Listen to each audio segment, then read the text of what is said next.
Hello, everyone, and welcome back to Speak English Naturally. I'm Sam. And I'm Ella. We're so happy you're here with us today. Today, we have a very important topic for you, especially if you live in an English-speaking country or if you ever travel to one.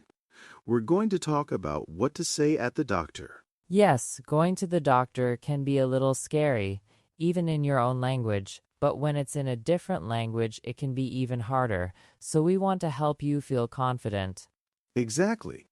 We'll use slow, clear, and natural English, repeating important phrases so you can understand them well. This is perfect for learners at A2 and B1 levels. Let's start with the very beginning, making an appointment. Sometimes you need to call the doctor's office. You might say, "I'd like to make an appointment, please." Can you try that? "I'd like to make an appointment, please." Or, if you are calling for someone else, like your child, you could say, "I'd like to make an appointment for my son-daughter, please. I'd like to make an appointment for my son, please." Good. And then the receptionist will ask you, "What is the reason for your visit?" or "What seems to be the problem?" You can keep it simple at this stage. You might say, "I'm not feeling well," or "I have a fever," or "I have a sore throat." We'll talk more about symptoms in a moment. Right. So let's imagine you are now at the doctor's office. You go to the reception desk. What do you say? You can say, "Hello, I have an appointment with Dr. Name. My name is Sam." Remember to say your name clearly. "Hello, I have an appointment with Dr. Smith. My name is Sam." And the receptionist might ask for your ID or health card. They might say, "Could I see your ID, please?" Or, "Do you have your health card with you?" Okay, so you're in the waiting room. Now, let's think about when the doctor or nurse calls your name. They will say, "Sam," and you stand up and follow them. This is quite simple, right? Yes, it is. Now let's move to the main part, talking to the doctor. The doctor will usually start by asking, "What brings you in today?" or "How can I help you?" These are very common questions. This is your chance to explain what's wrong. Let's practice some common symptoms. Let's start with pain. If you have pain, you need to say where it is and what kind of pain it is. Exactly. So you can say, "I have a headache," "I have a headache," or "My head hurts," "My head hurts." Both are good ways to say it. Another common one, "I have a stomach ache," "I have a stomach ache," or "My stomach hurts," "My stomach hurts." It's important to differentiate between ache and pain. Ache is usually dull, pain can be sharper. Yes, and for other parts of the body, you can often just say, "My body part hurts." For example, "My back hurts," "My knee hurts," "My arm hurts." Simple, right? Yes, very simple and clear. You can also use sore for some things, like "I have a sore throat," "I have a sore throat." This means your throat is painful when you swallow. And I have sore muscles after exercise. For example, "I have sore muscles." Let's try saying that again. I have sore muscles. Yes. Now let's talk about other common symptoms that are not just pain. For example, if you are hot and your body temperature is high, you say, "I have a fever," "I have a fever." It's important not to say, "I have a temperature," because everyone has a temperature. That's a great point, Sam. You need to say a fever. If you have a cough, you say, "I have a cough." "I have a cough." If you sneeze a lot, you might say, "I have a cold." "I have a cold." This means you have a runny nose and maybe sneezes. Excellent. What if you feel sick to your stomach? You might say, "I feel nauseous." "I feel nauseous." This means you feel like you might vomit. And if you actually vomit, you say, "I vomited," or "I threw up." "I threw up" is more common in spoken English. "I threw up this morning." Good to know the informal way too. Another common issue is tiredness. You can say, "I feel very tired," or "I feel fatigued." "I feel fatigued" is a bit more formal but also common. Now, let's practice putting some of these together. Sam, you be the patient and I'll be the doctor, okay? Sounds good, Ella.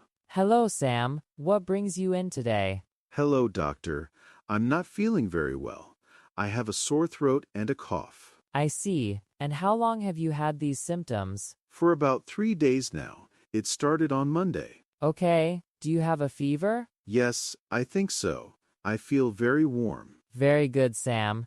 That was excellent. You described your symptoms clearly. So the doctor will ask questions like, how long have you had these symptoms? You can answer with, for number days, weeks, or since day of the week. Yes, for 3 days or since Monday. Simple and direct. The doctor might also ask about the type of pain. For example, is the pain sharp or dull? A sharp pain is sudden and strong, like a quick stab. A dull pain is not very strong, but it's constant, always there. So you can say, the pain is sharp, or it's a dull ache. Another question might be, is the pain constant or does it come and go? Constant means it's always there. Comes and goes means it stops and starts. Let's practice this. Sam, imagine you have a headache. I'll ask the questions. Is the pain sharp or dull? It's a dull ache, doctor. And is it constant, or does it come and go? It's constant. It's been there all day. Perfect. You're doing great. Now, doctors also need to know about your medical history. They might ask, do you have any allergies? This is very important. If you are allergic to something, like penicillin or peanuts, you must say, yes, I am allergic to item, or no, I don't have any allergies. Try repeating, I am allergic to penicillin. And they will also ask, are you taking any medication, or what medications are you currently taking? If you take pills or medicine regularly, you should say what they are. For example, yes, I take medication for my blood pressure, or I take medicine name every day. What if you don't take any medication? You can say, no, I'm not taking anything. Simple and clear. Okay, so you've described your symptoms, answered the doctor's questions. Now it's your turn to ask questions. It's perfectly okay to ask questions if you don't understand something. Yes, always ask. You can say, what do you think it is, doctor? What do you think it is? This helps you understand the diagnosis. Or, what should I do? What should I do? This is asking for advice or treatment. If the doctor prescribes medicine, you might ask, how should I take this medication? How should I take this medication? This is asking about the dosage and frequency. And a very important question, are there any side effects? Are there any side effects? Side effects are unwanted effects from medicine. If the doctor says you need to come back, you can ask, when should I come back? Or, do I need a follow-up appointment? Do I need a follow-up appointment? Excellent. Let's do a quick role play again. Ella, you're the patient this time, and I'm the doctor.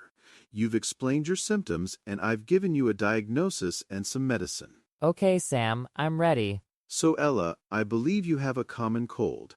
I'm going to prescribe some cough syrup and a pain reliever. You should rest for a few days. Thank you, doctor. So, what should I do exactly with the cough syrup? How should I take this medication? You should take 10 milliliters of the cough syrup 3 times a day, and the pain reliever 1 tablet every 4 to 6 hours if you have pain. Do you have any allergies? No, I don't have any allergies. Are there any side effects I should know about for this cough syrup? It might make you a little drowsy, so be careful if you need to drive. And you should drink plenty of water. I'd like you to come back in a week if you're not feeling better. Okay, so I should come back in a week if I'm not better. Thank you, doctor. You're welcome, Ella. Get well soon. That was great practice, Sam. These phrases are really helpful. It gives you the words you need. Absolutely. Let's recap some of the most important phrases we learned today. First, when you arrive, hello, I have an appointment with Dr. Name. My name is your name. Then, to describe your symptoms, I have a headache, my stomach hurts, I have a sore throat, I have a fever, I feel nauseous. And when the doctor asks questions, how long have you had these symptoms? Answer, for 3 days since Monday. Do you have any allergies? Answer, yes, I'm allergic to item, or no, I don't have any allergies. Are you taking any medication? Answer, yes, I take medicine name, or no, I'm not taking anything. Finally, your questions to the doctor. What do you think it is? What should I do? How should I take this medication? Are there any side effects? When should I come back? These phrases are like your toolkit for talking to a doctor in English. Practice them aloud. Listen to this episode again and repeat after us. It really helps to practice speaking out loud. Imagine you are in the situation. This builds muscle memory for your mouth and brain. And remember, don't be afraid to speak slowly and clearly. It's much better to be understood than to speak quickly and not be clear. That's excellent advice, Sam. Your health is important, so clear communication is key. Before we go, we want to remind you to please like this video if you found it helpful. It helps other learners find us too. Yes, and leave a comment below. Tell us what other topics you'd like us to cover, or share your own experiences. We love hearing from you. And if you haven't already, please subscribe to our channel, Speak English Naturally. Click the subscribe button and the notification bell so you don't miss any new lessons. Thank you so much for joining us today. We hope this lesson on what to say at the doctor helps you feel more prepared and confident. Stay healthy, keep practicing your English, and we'll see you next time on Speak English Naturally. Bye for now.